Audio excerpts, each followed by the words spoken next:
We've got breaking news. We never thought it would happen, but here we are. Trump and Biden to debate twice. Once in June and once in September. Trump's response? Let's get ready to rumble. Keeping you informed and engaged. Now more than ever. This is Sekulow. We want to hear from you. Share and post your comments or call 1-800-684-3110. And now your host, Logan Sekulow. Welcome to Sekulow. Will Haynes joining me in studio, executive producer of Sekulow. Later on the broadcast, we'll be joined by Sean Spicer as well as Rick Grinnell. It's going to be a packed show. And in a moment that I really wished would happen, this whole political season, I've hoped this would happen. You didn't give me my primaries. Okay, the Super Bowl seemed like it was never going to come around. But now, in a strange turn of events, maybe it's due to the fact that Joe Biden's polling numbers were cratering. But guess what is going to finally happen? 2 on the books, scheduled announcement today. 2 debates, Trump v. Biden. And it all started with Joe Biden this morning dropping this video on social media. Donald Trump lost 2 debates to me in 2020. And since then, he hadn't shown up for debate. Now he's acting like he wants to debate me again. Well, make my day, pal. I'll even do it twice. So let's pick the dates, Donald. I hear you're free on Wednesdays. Throwing some shade there. Free on Wednesdays. Obviously, the day's off court, out That's of right. court. And we didn't know what was going to happen because the Biden administration also the Biden campaign put a list of requirements. Some of those Will and I were talking today didn't think the Trump campaign were going to go for, but Trump responded very quickly with essentially, and I quote, "Let's get ready to rumble," quoting old Michael Buffer there, and agreeing to 2 debates. The first one is coming June 27th, so not that far away, just a little over a month, on CNN. And September 10th on ABC. Part of the requirements by the Biden administration was that it would be held on certain networks, either the mainstream networks, NBC, ABC, CBS, or CNN, or Telemundo. What was, of course, not on that list?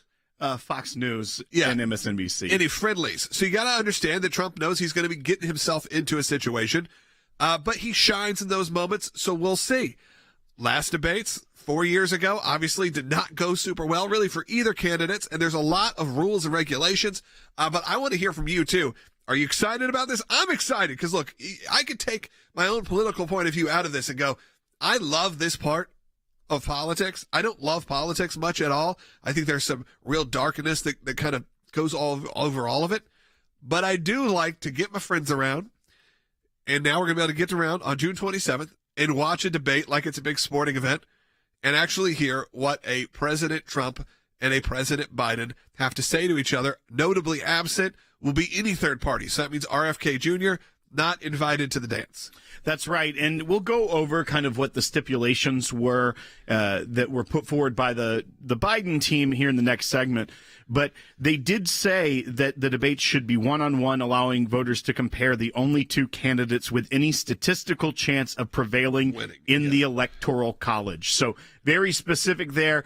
Biden doesn't want RFK Jr. there. I think we could look back in the 90s and see when the Ross Perot spoiler for Bush 41 happened. I think that there are some reasons why the Biden administration, or the Biden campaign in this case, would not want RFK Jr. there to take away from his limelight. Yeah, absolutely. And we'll find out more of that. We're getting a lot of notifications coming in. And the first person I thought to call this morning, shoot a text to, was Sean Spicer, who obviously press secretary, has been involved in politics for a very long time, but also, honestly was someone who is deeply involved in the process and was involved in the process of reformatting the debates for the RNC, for the Republican primaries. He had a lot to do with that. Now, those kind of became lackluster this year because of lack of your front runner being there. And it seemed like we were heading to a place where we weren't going to have presidential debates, that there seemed to be no reason to do it. But I am confident after watching that video, which, by the way, in typical Joe Biden move, this video is 13 seconds long and has 6 edits. 6 jump cut edits in a 13-second video.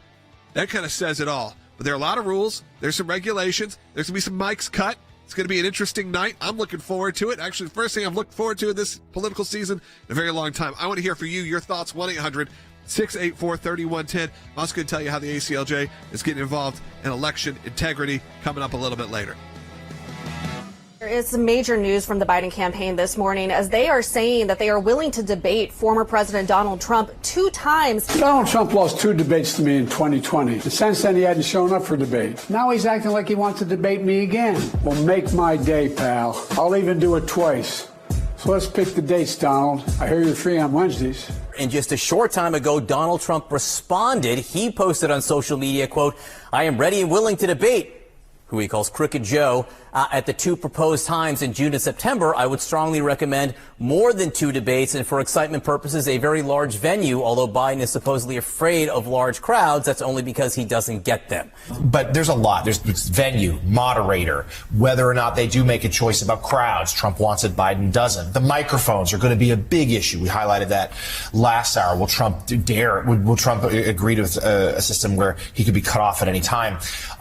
So I don't think we should count on these debates happening, but a few weeks ago, I think you would have taken a bet, said there'd probably be no debates, at least say there's a chance. However, it is interesting that Joe Biden's handlers said they don't want a large audience. They understand that Joe Biden cannot speak to a large crowd. That's why all of his campaign events are very controlled. They're also obviously very fearful of the angry American protesters that follow Joe Biden everywhere he goes. But nevertheless, President Trump will be up there on that stage. He is ready. And the American people deserve this. They deserve to hear directly from both candidates. I think 2 debates, without an audience, it's bad for Biden. It sort of demonstrates weakness. It shows people, it shows the voters he doesn't want to be in front of them, be held accountable for his inflation economy. I mean, let's be honest. These debates are going to be primarily about inflation because that's what the American people are looking at and saying, 4 years with Trump, 4 years with Biden, the economic numbers are pretty clear that if you want prosperity, you have to vote for President Trump in 2024.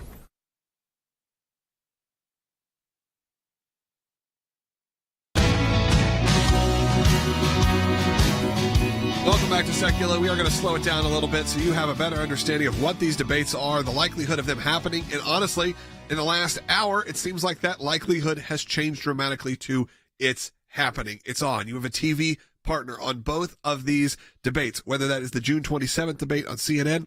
And of course, anything can happen between June and September, and the September 10th on ABC. I think this is coming out of 2 different reasons. One, you saw the cratering numbers for Joe Biden in those polls just yesterday. So I don't think that you should discount any of that. Then you have the situation where currently, obviously, Trump is dealing with not being able to campaign for a lot of his time. He's currently stuck in court.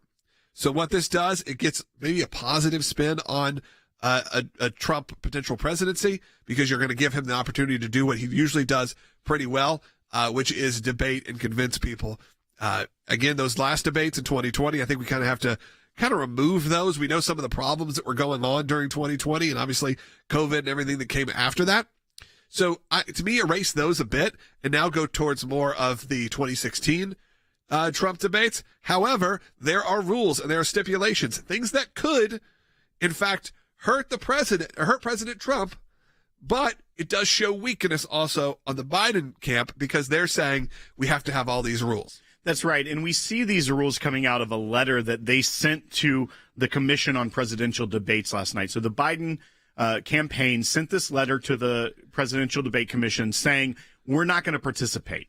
Now, we already knew that these weren't going to happen because the RNC wasn't participating and President Trump wasn't participating with the Presidential Debate Commission anyways, but they were formally noticing them that they were not going to participate in the debates that were supposed to be some in October. There were 2 in October after early voting had already started. That was a big sticking point for a lot of people saying, hey, some people have already cast their ballots before even seeing these 2 candidates face off.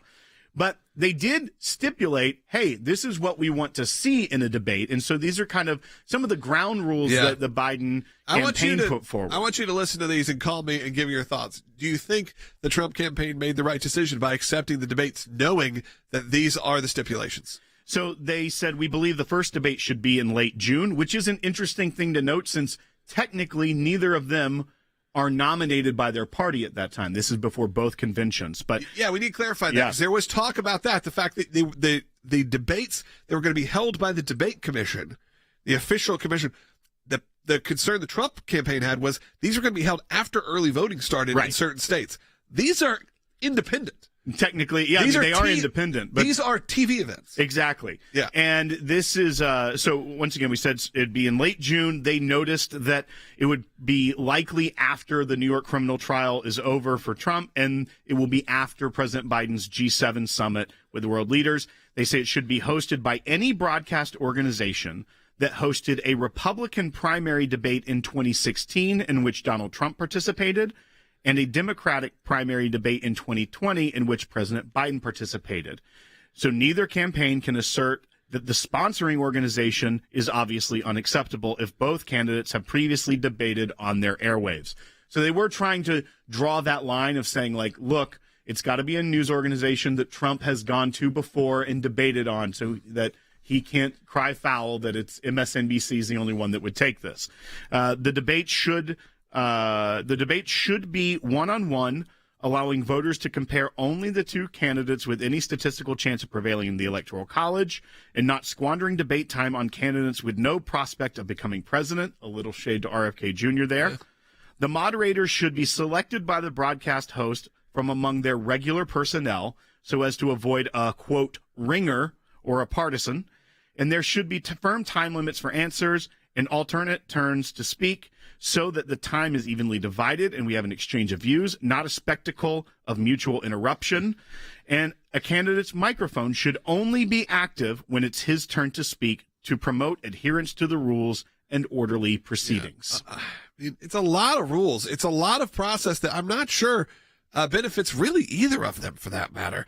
I honestly don't hate the idea of cutting the mics off, because we've seen what has happened, because these moderators, if we're being honest, can't control the candidates. We've seen that time and time again. So you have some sort of technical stipulation. I guess I'm okay with it. The idea that RFK not invited to it does sting a little, and I think it stings a little because, sure, do I think he really has a chance of becoming the president right now? No, I don't. And as much as I think he's presenting interesting ideas that make people think, he also is an alternative that a lot of people who voted for Joe Biden, and some that voted for President Trump last time, because they don't want to vote for these two. And when he's polling 10%, 15%, it's not like that's a small amount of people. You're not talking about putting up Marianne Williamson. You're talking about putting up someone who's polling at 1% or less, or 2%. You're talking about someone who has a sizable percentage of the American people behind them and saying, sorry, because we don't think you're going to win, your voice doesn't matter. That is just reinforcing the idea that a two-party system is the only way. And I think it also shows how much I think this was a poll-driven decision by the Biden-Harris campaign. One, we talked about all those swing states where President Trump has sizable leads, and they were states that President Biden won in 2020, and they clearly are freaking out about that, and they need to showcase him. It's the risk, right? Do you showcase him and he comes across terrible, or does it showcase him, he looks like the leader that they believe he is, and he's the adult in the room? That's what they're gambling with. But I think the specific decision to point out the RFK statistical chance of winning was almost back to that discussion that RFK put out. When you do head-to-head matchups between RFK and Biden, he wins sizably. Yeah. And so they don't want that. You are giving RFK somewhat what he wants, which is the fodder to keep this conversation going. I am sure in the upcoming days and his campaign stops, he will be talking about the fact that he's polling such high numbers and not allowed to debate. I can see the point of not having him there because he can't win. I get that. But when you statistically eliminate 10 to 15% of the country, that's a lot of votes. That's a lot of people. That's a lot of people to tick off too. And where do they end up? If it's Biden calling these rules, it's not Trump calling that rule. Maybe they go Trump. We'll see. We got a lot of calls coming in. I'm going to take one real quick off the top. Let's go to Donna with a concern a lot of people have. Donna's watching on Facebook. Thank you for sticking around on Facebook. You're on the air. Okay. I guess my concern is that the two networks that absolutely hate Trump are going to throw softball questions at Biden and really disparaging questions that have nothing to do with politics at Trump. Yeah. And it's going to be nothing to do but mudsling on Trump. It very well could be. It very well could be, Donna. It could be that they're pulling questions that are more personal life or situations like that. I'm not sure. When you have CNN and ABC, I really think it's going to depend on who they've decided to make as their moderators. I bet we find that out potentially within the day or within the week. Right. Who they decide to do that. CNN, I totally agree with you. Like, but Trump, remember, did that big town hall on CNN a few months ago to counterbalance the Republican debate that was happening. So it's not like he and CNN don't have some like friendly connections. They've even kind of said that in the statement. Right, in that because he had participated in a 2016 primary debate on CNN, that was them trying to make it have the appearance of fairness, even though it's totally there's no way it's fully fair. And then the second one is ABC, and I think ABC is interesting. Obviously, it's a Disney-owned company. However, ABC, unlike NBC, which has an MSNBC affiliate, unlike Fox, which obviously has Fox News affiliate, ABC is a bit of an anomaly in that, where there's not a huge, global 24-hour news propaganda machine, right? With their name attached to it. Now they do have their own programming. They obviously have their morning shows and they have their Sunday shows. They certainly, I'd say, are still more left-leaning. They are not a conservative outlet, but at least they're, again, trying to create an appearance of nonpartisanship. And I think it depends on who gets selected as that moderator. So we'll see. We'll also see if any streaming partners partner with them. A lot of times that happens as well. We've seen it with the Republican debates. We had Rumble, we've had YouTube, we've had Facebook, we've had Salem News. We've had a bunch of them partner to be sort of the streaming affiliate. So we'll see who comes in on that. But it does seem like it's going to be more of the situation where they're less stand there and do a debate and more panel discussion in some ways with strict timelines and strict, limits on what you can and can't say. Does it take a little bit of the fun out of it? Sure. But we're going to get to that actually in the next segment with Sean Spicer. And there's a reason that I texted Sean this morning. I said, I think you're the guy who needs to come on here and discuss this, because Sean is a debates expert. And he's someone who has been obviously a friend of the show for a number of years and a good guy, but he also is an expert in this. So I wanted to get his opinion and his advice because he has his daily broadcast. He does really great work. So stay tuned for Sean Spicer coming up. I also wanted to take a minute here to tell you about what the ACLJ is doing in relation to this. This is the most important election likely of our lifetime. It is vitally important that we defend election integrity because we've seen what happens when we don't. We know states and localities, they're making election changes. They made changes last time. We got to make sure we are making sure the law is in place. You can do that. You can be a part of it. We've got a petition right now at aclj.org/sign.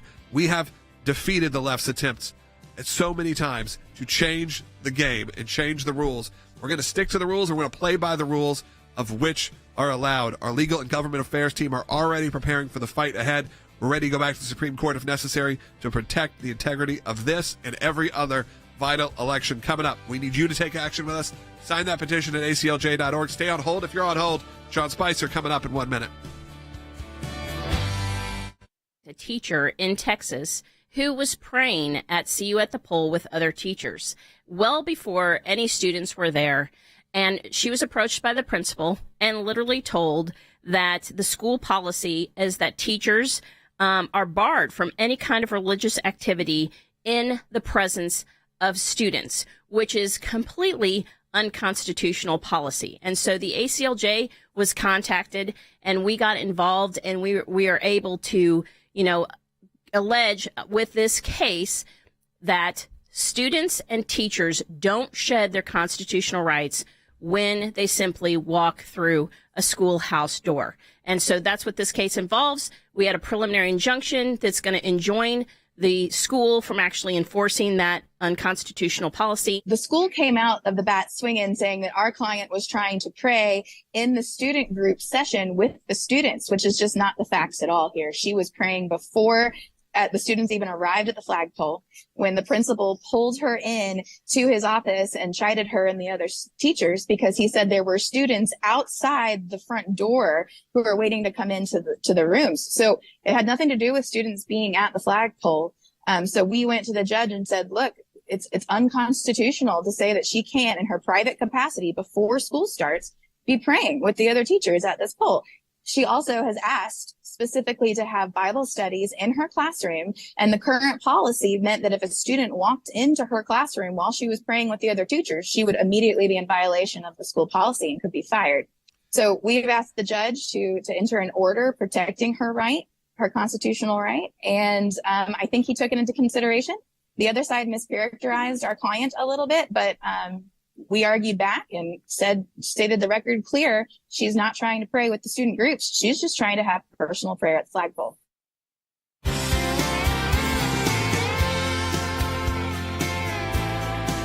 Welcome back to Sekulow. We'll be joined by Sean Spicer in just a second, connecting with him currently, making sure he is up and ready to chat about the upcoming debates. I encourage you to go to ACLJ.org to find out more about what we're doing. Go to ACLJ.org/sign right now to sign our petition to defend election integrity and the Constitution. While we wait for Sean, maybe let's take a phone call. Let's go to Peter, who's calling in Virginia on line 4. Peter, you're on the air. Hey, guys. I am ACLJ champion and reporting in. I love what you guys are doing. Keep up the good work because you take real action. So really appreciate that. I really appreciate you doing that. Yeah, my comment is that, so they asked for 2 debates. They schedule it this way, June and September. June, 2 months before their convention, September a month after. So if he really bombs bad, as we all expect he will, then they've got a couple months to recover at the convention and pick somebody else. And then it gives the guy a month to prepare for his next debate in September. That's my view. That's an interesting concept there, Peter. I really think they're just rallying behind President Biden. I think that's just what's happening right now. I think we're a little too late in the game unless there's some sort of true medical emergency or something like that is to occur. But Peter, I think that those dates are not picked arbitrarily. And let's see, do we have Sean? I think we're about to get Sean up yet. Not quite yet.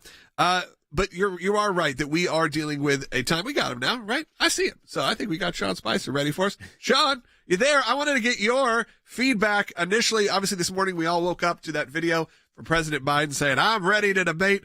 I won multiple debates. Let's do it. And I think, Will presented me what the rules were. There was even conversation of within those rules, could the Trump administration or the Trump campaign, are they going to want to do this?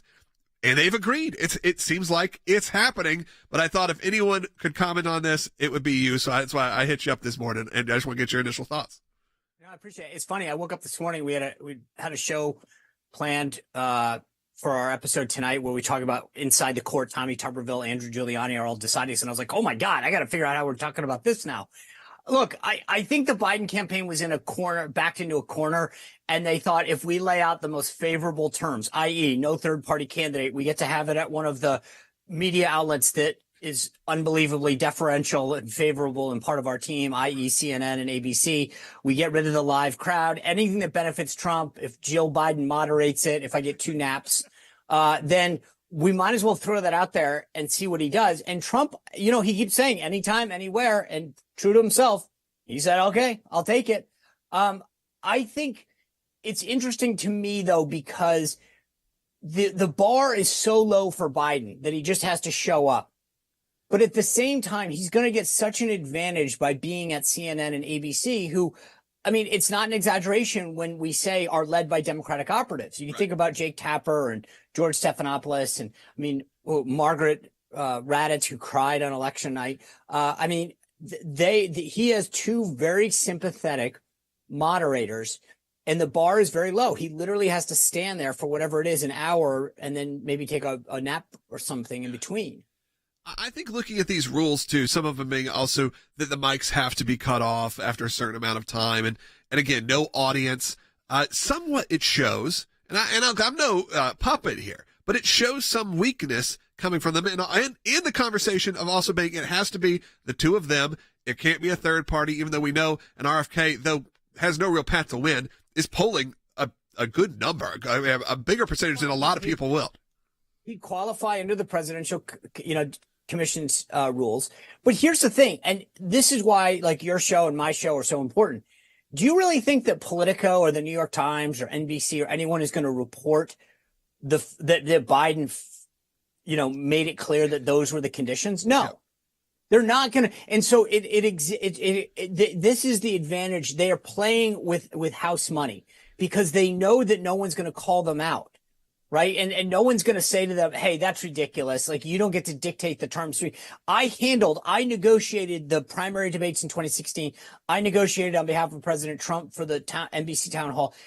The idea that one campaign is dictating to the media would never be acceptable, except for the fact that this is Biden and they are going to do everything they can to help him. Yeah, go ahead. No, because this is it. Because at the end of the day, CNN's like, great, we'll do our part. Tell us what else we need to do to help you. But the idea that these guys, they would have told me to go pound sand. We set the rules. You guys can accept it or not, but we don't get to do this. I remember, just to give context, and I was going to share this with my audience later, but I'll tell you, it was funny. I have a picture in my first book, The Briefing. When I was working with President Trump, I went down to negotiate the presidential town hall on NBC. We were doing this sort of meeting with the campaign, the Clinton campaign, on board the USS Intrepid, where it was going to take place. We were meeting the NBC executives. And Trump looks at me and I said, hey, is there anything you want me to? And he goes, just make sure I go first. Now, that was being decided by a coin toss. And I thought, okay, I can't. So I called Eric Trump and I said, hey, Eric, they're deciding who goes first on a coin toss. Your dad wants to go first.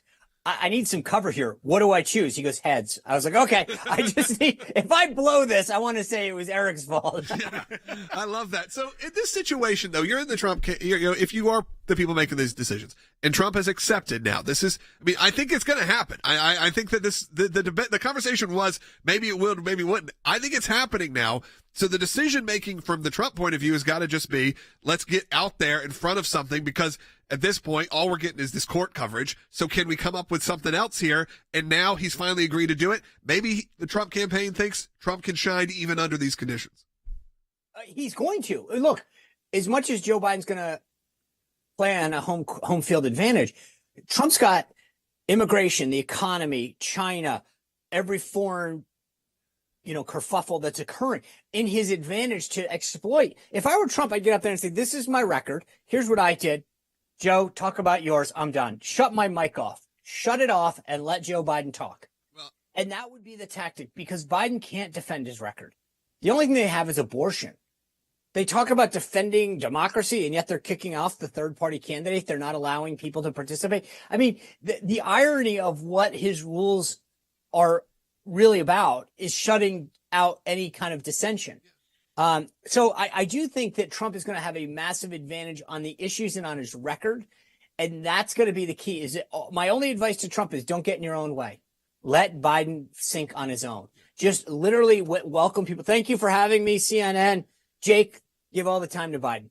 Yeah, I mean, I think you're right. And that's why I wanted to bring you on here, because you've been uniquely in that situation. And look, I think RFK now, he has a big talking point now, which is he's now been not allowed. We only got about a minute in this segment left. So I want to tell people also to go subscribe to the Sean Spicer Show podcast, YouTube, Rumble. We'll put up the graphic, make sure they see it, but we'll also send it to people, because I do think you bring an inside baseball voice that a lot of people don't have. It's why people, I hope, tune into you, tune into us, because it's a bit different than what they're ever going to get in the press. But it is a very interesting time, Sean, and I can't wait to hear your feedback on that night. So it's going to be fun. I'm excited. I know I just booked my June 10th and 27th of September all up. But I'll give you one thing. RFK shouldn't be mad at Trump. Trump didn't exclude him. It was Biden that did it. And that's what has to be said. Make sure that Trump, he doesn't fall into that trap of making sure that he gets blamed for this. This was all on Biden. Yep, and I think that is, head-to-head, we saw what those polls would be. So, you know what, it gives him a good talking point to go out there and continue this conversation. I think we're going to see some major shifts happening. Sean, I really appreciate you coming on here at the last second and joining us, because it is a crucial time for all of us. But look, I think for you and for I, this is fun. I'm excited to actually put something fun on the calendar, as you said. I've already called my buddies and said, we're getting together. We're watching this debate. It's great. It's our Super Bowl. It's going to be fun. So I appreciate you coming on. Again, we have a second half hour coming up. But if you haven't, subscribe to Sean Spicer, whether that is on YouTube, Rumble, or on Apple Podcasts, wherever you get your podcasts. You can find it there. We'll make sure the links are also in the description. Thanks for joining us, Sean. We'll be right back. Some people think champions are bored, that it's a title that requires something only a handful can ever possess. There are times in our lives that we are called, every one of us, to step up and serve a cause greater than ourselves. Even when the loudest voices in the room say it's wrong, that it can't be done. It can be a difficult stand, but it's one any of us can make, including you. You can be the change. You can make that difference. You can be a champion. We cannot do what we do without you. By becoming a monthly donor, you can become a champion of life. A champion of liberty, a champion of freedom. Please join us. Become an ACLJ champion today.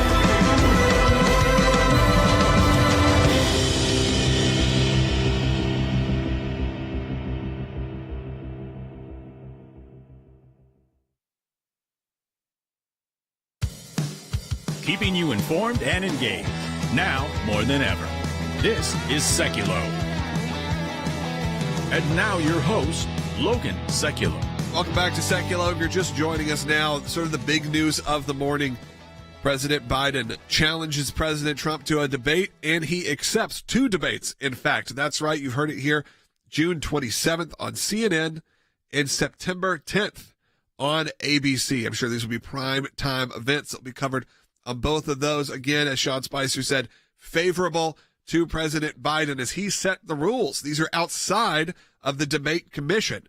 We know there was some confusion there in conversation with if early voting had started before the debates happened. The Trump campaign would not participate. We know the Trump campaign will happily say no to a debate. They've said no to ones in 2016. They didn't do any of the Republican debates.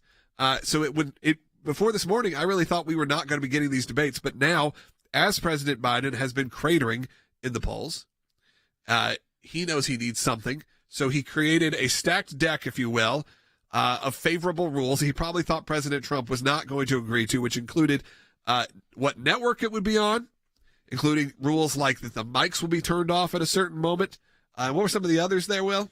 It was only the 2 of them, no third audience, and obviously the dates. It had to be in June and then September, and they're also asking for a vice president debate after the Republican convention, since obviously we don't know who the vice presidential running mate of Trump is yet, and we do know who Joe Biden's running mate is, as Kamala Harris, but they're giving that date set late July after the convention that. Here was Trump's response. This came on Truth Social after, again, President Biden put out this. Can we have that video still? Let's listen to that. This is a 14-second video with, you guys count how many cuts there are here, because obviously he couldn't get through it. Let's go watch this. Donald Trump lost 2 debates to me in 2020. And since then, he hadn't shown up for debate. Now he's acting like he wants to debate me again. Well, make my day, pal. I'll even do it twice. So let's pick the dates, Donald. I hear you're free on Wednesdays. That is clear. I mean, look, as someone who has directed children in feature films, I will tell you that's exactly what you have to do, which is you give them one line. Go watch the first Harry Potter movie. Every shot, every line, they cut away and have to come back because you're feeding someone a line. Feeding someone a line, feeding someone a line. You're doing this over and over again. You can see it happen. His hands change. Everything changes. None of this was able to be done in one take with 14 seconds. President Trump, love him or hate him, the guy could go up there and speak for about 4.5 hours. Here's was his response. It was on Truth Social. It was just a text. He said, I am ready and willing to debate Crooked Joe which is different, not Sleepy Joe this time. Crooked Joe at the 2 proposed times in June and September. I would strongly recommend more than 2 debates, and for excitement purposes, a very large venue, although Biden is supposedly afraid of crowds, which is true. It's one of the rules. There will be no crowd. That's only because he doesn't get them. Just tell me when. I'll be there. Let's get ready to rumble. In a separate statement, he also said to Fox News Digital, the proposed dates were fully acceptable. So game on. It's happening. I want to hear from you, your thoughts. We're going to be joined by Rick Grinnell in the next segment. And if you didn't get to see, watch Sean Spicer's analysis of this. Go back a segment, watch that after the show is over. Really fascinating. Give us a call. I want to hear from you because, like I said, we'll hear from people that were inside the Trump administration, people who are experts in this, like Rick or Sean, obviously our team here. But I want to hear from you. You're the most important voice in the room. So give me a call, 1-800-684-3110. That's 1-800-684-3110. If you're on hold right now, we will get to you. So stay on hold. I know some of you on hold for 20 or 30 minutes, but with guests, it takes a minute because we can't really take calls during those segments. So the next segment, we'll have Rick Grinnell, but this is the perfect time to get in line. Get in line to have your voice heard. Do you think President Trump should be doing this? That's number one. Do you think he should be doing this, knowing the rules and regulations that are in play here, that he's going to be able to play by Joe Biden's rules, by his playbook? He said yes. Why? Because I think he knows the answer, which he can go in there, show the weakness, and smoke him in a debate. I mean, it can happen. It will likely happen. 1-800-684-3110. And you know what? If he loses, it will be probably because just the press will say, it doesn't matter. That's the thing. If Joe Biden bombs, as he likely will, you flip on CNN in the after show, they'll be like, it was just the most amazing experience I've ever seen. They'll be crying. You know, it just happens. It happens. It doesn't matter because you have to be the honest broker here. Give me a call. We'll be right back with Rick Grinnell. We still believe would be a mistake to launch a major military operation into the heart of Rafah that would put huge numbers of civilians at risk without a clear strategic gain. The president was clear that he would not supply certain offensive weapons for such an operation were it to occur. You and a group of, I think it's over 100 lawmakers, you're demanding that President Biden resume weapons shipments to Israel. Can you make him do it? We can't make him do it, but we can most certainly send a message to our allies, the Israelis, that we do not support the way that he has taken on this particular tactic. The White House is moving forward with more than $1 billion in new weapons for Israel as the administration monitors American aid workers trapped in Gaza. Now, this comes a week after we learn that U.S. is withholding some offensive weapons. Fighting in Gaza has intensified, but the U.S. still opposes a large-scale Israeli invasion of Rafah. In the White House alerting Congress late yesterday of that series of new weapons deals for Israel worth more than $1 billion. And it comes just about a week after the White House suspended a shipment of bombs to Israel. It was concerned might be used against civilians in Rafah, but it does appear that Israel is edging ever closer to that incursion. I appreciate the help we received from the United States from the beginning of the war. President Biden came here. He sent also these battle carrier groups, and we got weapons. Yes, we do have a disagreement on Gaza, on Rafah. But we have to do what we have to do. And, you know, sometimes you just have to do what is required to ensure your survival in your future. This morning, Israel intensifying its air attacks across Gaza, pounding areas in northern Gaza it left months ago, and stepping up what it calls specific targeted attacks in East Rafah. We cannot continue into the future by having Hamas retake Gaza.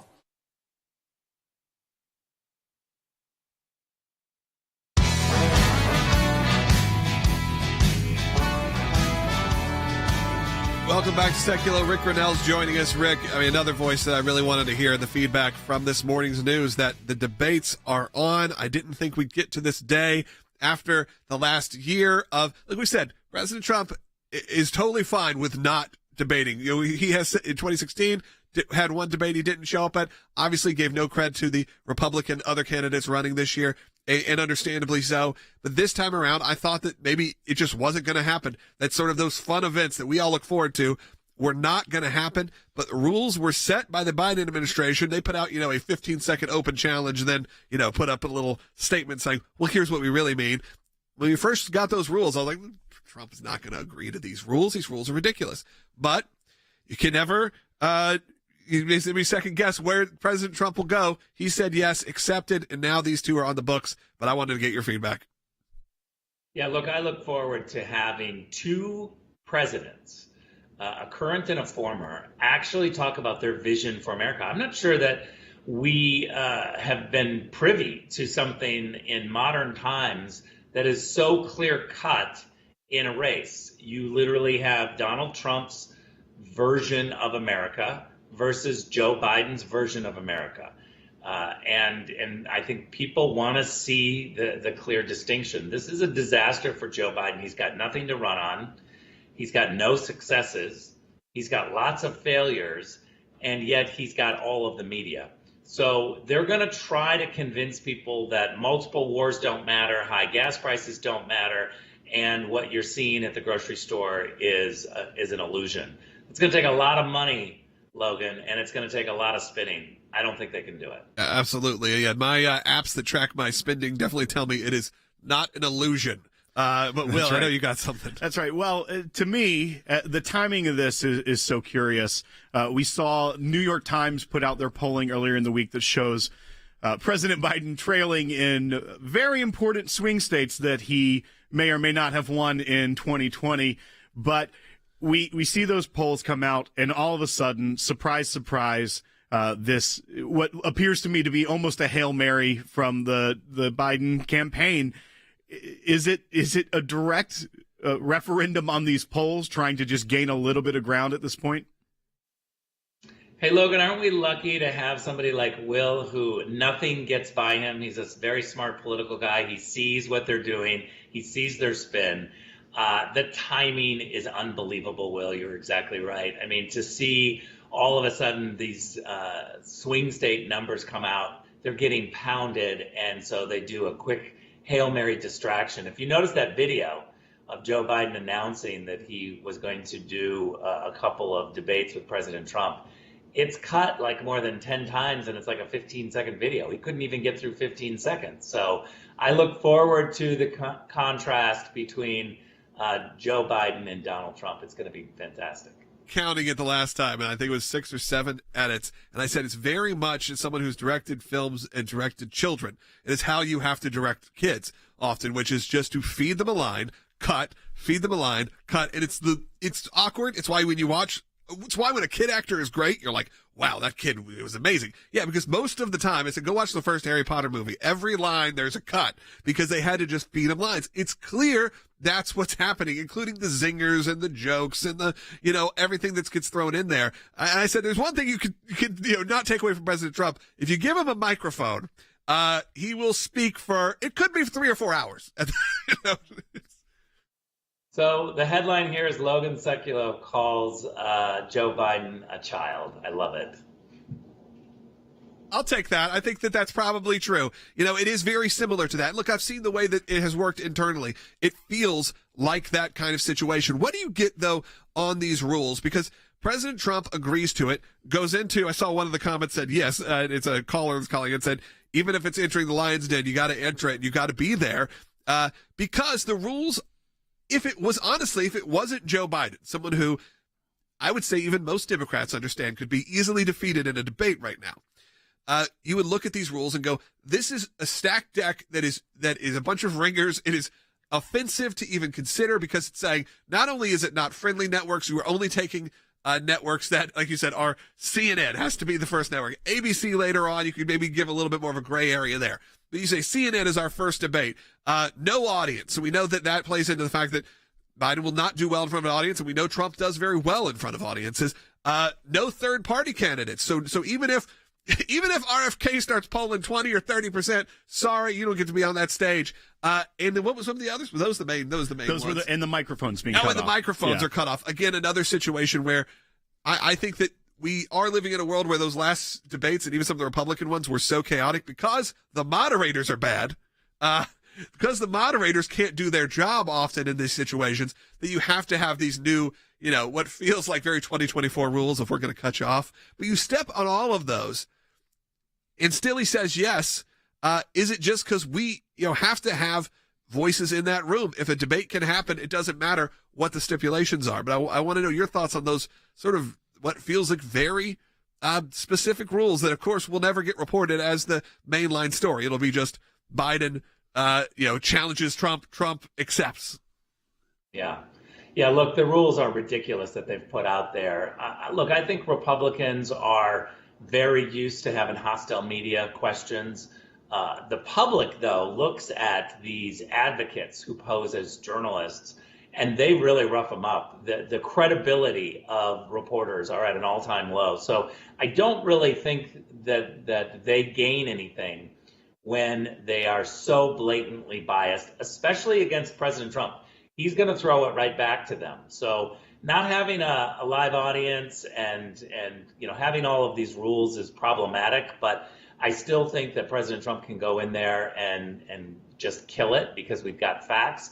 But the one thing that I think the Trump team should insist on is not killing microphones. The media can't be in control of someone's debate. This is like censoring somebody. This is like gagging them to, I'm going to just do 30 seconds and then you're off. Sometimes people want longer answers than what the moderator is willing to give a politician. And so I think if you're going to be a debate person, moderator, get out of the way. Let the two debate. Let people see how they debate and how they formulate their sentences. Don't save them with a controlled referee. When we have referees that are too active, people get really frustrated and you don't get the authentic sense of a debate. And I think that's what people want. It's true in sports. It's true in, look, as someone who's worked in the world of professional wrestling, I will tell you the number one rule if you're a professional wrestling referee is to not be a distraction to the audience. Never be a distraction to the audience. If you're in that ring, your job is to move the story forward, to help direct it, do what you need to do, but get out of the way, and people shouldn't even know you're there. And that is hopefully what some of these moderators will take, a note from. Maybe they need to take a note from professional wrestling, to just get out of the way. I am very, very curious who those moderators end up being when it comes to CNN and ABC, what those voices end up being in the room. But no, Will, you got something. Yeah, it can't be lost here either, is that the rules that the Biden team put out feel like a gotcha, almost like, either he's going to balk at this and say, no way, that's ridiculous, and they can call him out and say, oh, look, he's too afraid to debate under our rules, or he accepts it and they think they've got him again. But people forget this is Donald Trump. He had a town hall on CNN during the primaries, just one-on-one with a moderator. Is the Trump derangement syndrome so bad that their image of who Donald Trump is and what he would accept to do just not in touch with the reality of who this man is at all? Well, I think they're responding to President Trump saying anytime, anywhere. And we know President Trump is not afraid to actually debate. But, the one thing that President Trump didn't say is any rule, any censorship. And so I think there's an overreach here. What we want, what the public wants, is an anytime, any place actual debate, not a referee and a moderator that jumps in and controls time and cuts off mics and tries to help Joe Biden. We know in the last debates they completely played for Joe Biden. There's some zingers of moderator moments where they save Hillary Clinton or Joe Biden, and we find out later that they were pushing fake news. These moderators were not up to speed. Just one example is the Hunter Biden laptop that Joe Biden literally said in a debate was Russian disinformation. That wasn't true. And yet the moderators helped that moment, and they were pushing fake news. If the American public knew that was a real computer laptop with real accusations, things would have been different. Absolutely. Rick, thanks for joining us today. I always appreciate your analysis. And look, our work at the ACLJ continues. I'm going to encourage you to sign our petition right now on election integrity. Go to aclj.org/sign. But look, today, you can tell I'm having fun with this. I was excited. This is, to me, I know some people said, Logan, how can you think this is fun? Because I like this part of it. I look forward to those dates, that date in June and that date in September, where we're actually going to see head-to-head President Biden versus President Trump. As Rick said, first time two presidents, active and former, probably have done this before, especially done it on TV. A very interesting time. Phone lines are completely jammed. We'll try to get to as many as we can coming up in the next segment. Support the work of the ACLJ at aclj.org. Back in less than a minute. Great. I want to take us over to Israel with Jeff Balaban, our head of ACLJ Jerusalem. I'm going to read some of this, Jeff. We're learning more about the Biden administration's independent task force, put that in quotes, that last week released that report on Israel's humanitarian and military conduct in Gaza. And in short, we are learning the volunteers who made up that task force, guess what, have a serious history of anti-Semitism. There are several notables. Let's go through a couple of them. Co-chair of the task force is a known pro-Hamas activist and professor from Rutgers, Nora Arak. You have co-chair Josh Paul, who is a former State Department official who resigned in protest of Israel aid immediately following the October 7th attacks. He then joined a pro-Palestinian group. Should we be surprised, Jeff, that this is who's calling shots in this administration? We should not be surprised. We should not be surprised to any depths they will sink. But let's also frame exactly what this means. It means we have literal pro-Hamas, pro-genocide. They openly called for genocide. This Professor Arakat from Rutgers, and also let me take an aside, we at ACLJ represented, I believe, the first case of this post-October 7th Rutgers anti-Semitism against its students. We had a student client who was confronted by the Rutgers hostility to Jews and support for Hamas and support for genocide, and she's clearly very much part of that. In fact, the woman who co-chairs this council for Biden, is named in his lawsuit against the university. And so we have someone who's pro-Hamas, pro-genocide, not just pro-Hamas, but pro-PFLP, Islamic Jihad, who is now providing to Blinken what he is quoting, and to Biden, what they're quoting as an excuse to not just withhold aid to Israel, but to criticize Israel and essentially, the term blood libel, which has happened for centuries, where people accuse Jews of things that are false as an excuse to harm them. And they're using the White House to do this.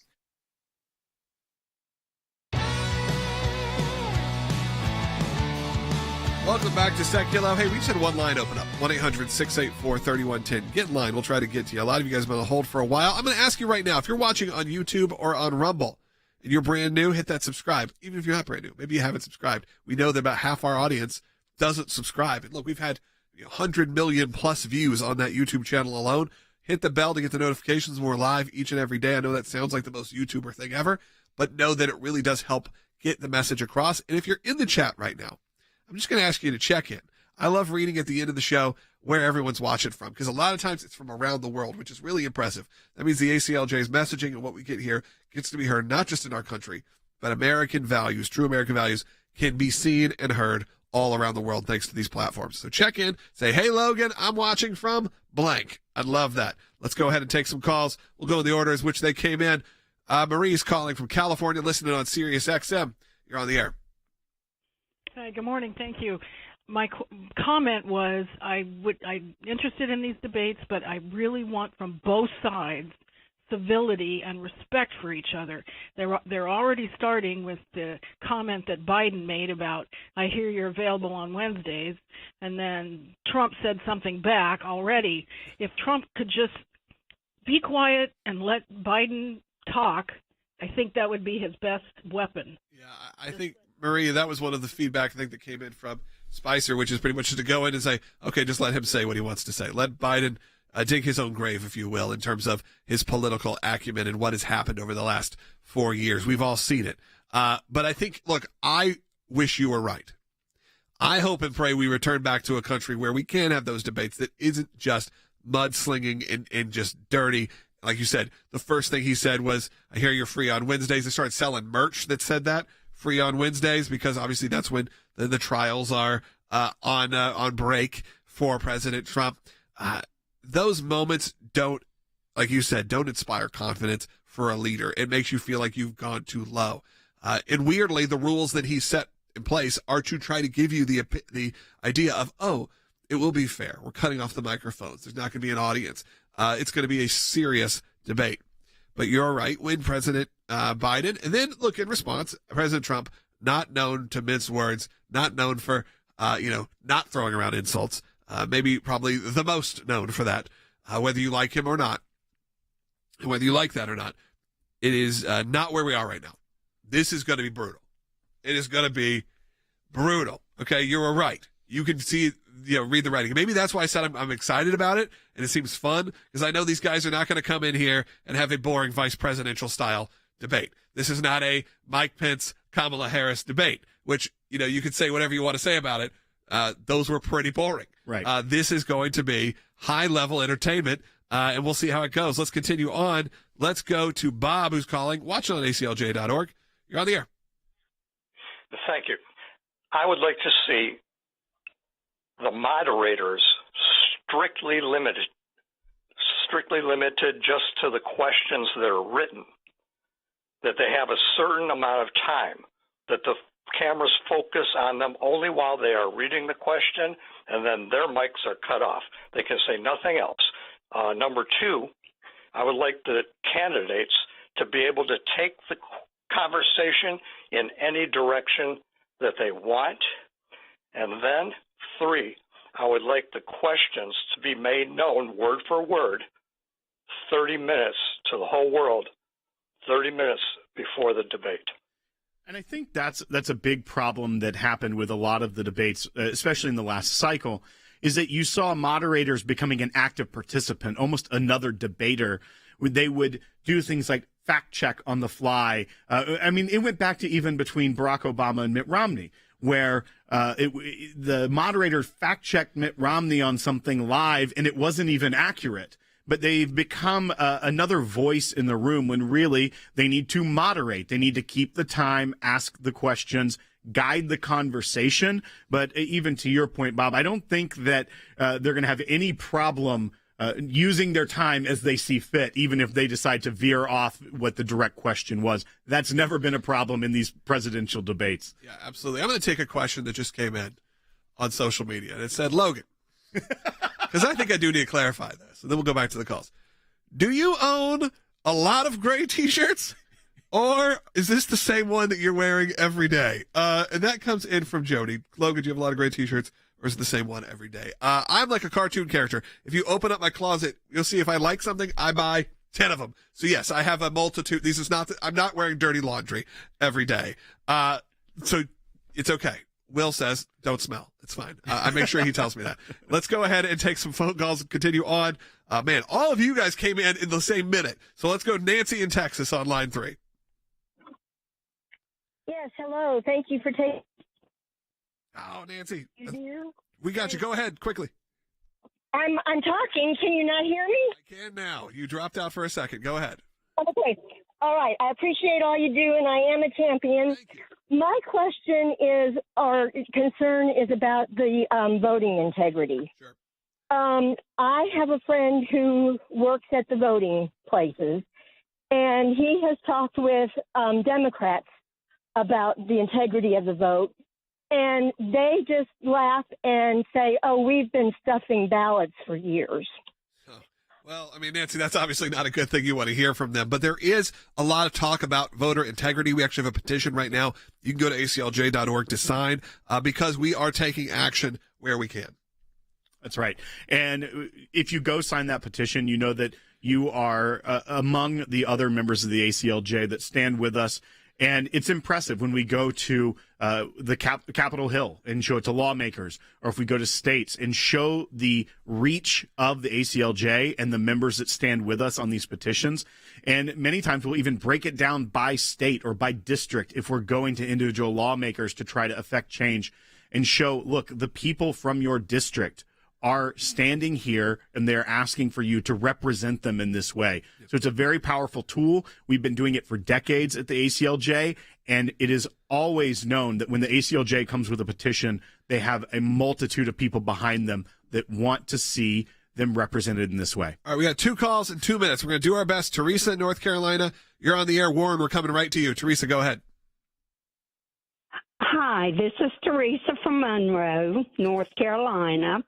I just wanted to say that Biden is asking Trump for a debate. Trump will debate him under the table. He cannot find the door to get out. Well, Teresa, I appreciate that feedback. I feel like Well, there is an interesting comment I saw someone say on YouTube is that the time limit and the mic cutting off could be bad for Biden because it does take him a while to formulate his thoughts. So are they going to cut off his microphone and not be able to go? All right, we got 1 minute quickly. Warren, I like your comment, so I want you to say it. Go ahead. You're on the air. Thanks. Yeah, I think that definitely do the debate because it's going to be softball questions, pre-printed answers for Biden, and Trump should throw something off topic just to watch him fumble and bumble and stumble and tear himself up. Well, you know, it's likely going to happen, Warren. As he said, Warren put in the comments, you got to go in the lion's den sometimes, and even if the cards are stacked against you, you got to do what you got to do. All right, I appreciate everyone watching today. Thanks to Sean Spicer. Thanks to Rick Grinnell. Thanks to Will. Thanks to our whole team. Always helpful to put on a great show for you. And this show doesn't exist either without your support of the ACLJ. So go to ACLJ.org. Make a donation today if you can. Become an ACLJ champion. You heard many of them checking in today. Those are people that give each and every month to the ACLJ on a recurring basis. So I would appreciate that. Go to ACLJ.org. Thanks to everyone who comments and all of that and calls in. I appreciate it. Back tomorrow with more on Sekulow. Again, ACLJ.org/sign to sign that election integrity petition.